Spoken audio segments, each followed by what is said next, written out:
આ તરફ સુરતમાં આવેલા પૂરમાં સુરતનું પલસાણાનું કારેલી ગામ ડૂબી ગયું। અનરાધાર વરસાદથી ગામ બેટમાં ફેરવાયું।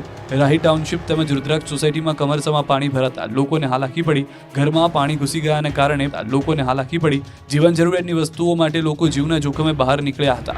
તો સુરતના પાલનપુર વિસ્તારને પણ વરસાદે ગમરોળ્યું। પાલનપુર જકાત નાકા પાસે આવેલ વિવેકાનંદ ટાઉનશીપમાં પાણી ભરાયા હતા। પ્રથમ વરસાદમાં જ પ્રી મોન્સૂન કામગીરી કરતી સુરત મહાનગરપાલિકાની પોલ ખુલી ગઈ। તો સુરતમાં આવેલા પૂરે પોલીસ સ્ટેશનને પણ છોડ્યું નથી। જુઓ સુરતના સરથાણા પોલીસ સ્ટેશનની આસપાસના દ્રશ્યો। અહીં ખાડીના પૂરે એવી તબાહી મચાવી કે પોલીસ સ્ટેશન જ પાણીમાં ગરકાવ થઈ ગયું।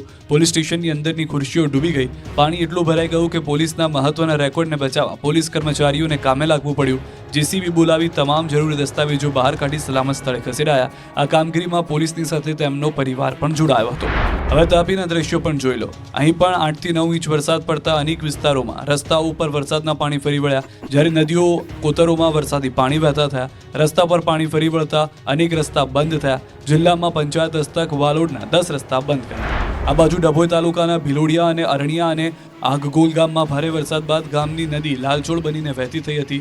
ઓરસંગ તેમજ હેરણ નદીના પાણી કોઝવે પર ફરી વળ્યા હતા, જેથી લોકો રોડના બંને છેડે ફસાયા હતા। પાણીનું એટલું રૌદ્ર સ્વરૂપ હતું કે પુલ પરથી 3-4 ફૂટ પાણી વહી રહ્યું હતું। રમકડાની માફક ગાડીઓ તણાતી જોવા મળી હતી। નર્મદાનું લાછરસ ગામ ડૂબી ગયું। નર્મદા પંથકમાં પણ મેઘરાજાએ દીપાવાળી કરતા નર્મદાના ગામડાઓ ટાપુ બની ગયા છે। એમાં પણ નર્મદાનું લાછરસ ગામ તો આખું ડૂબી ગયું। જુઓ અહીં વરસાદનો પાવર। ગામમાં એવું પાણી ઘૂસ્યું કે જાણે રોડ દરિયો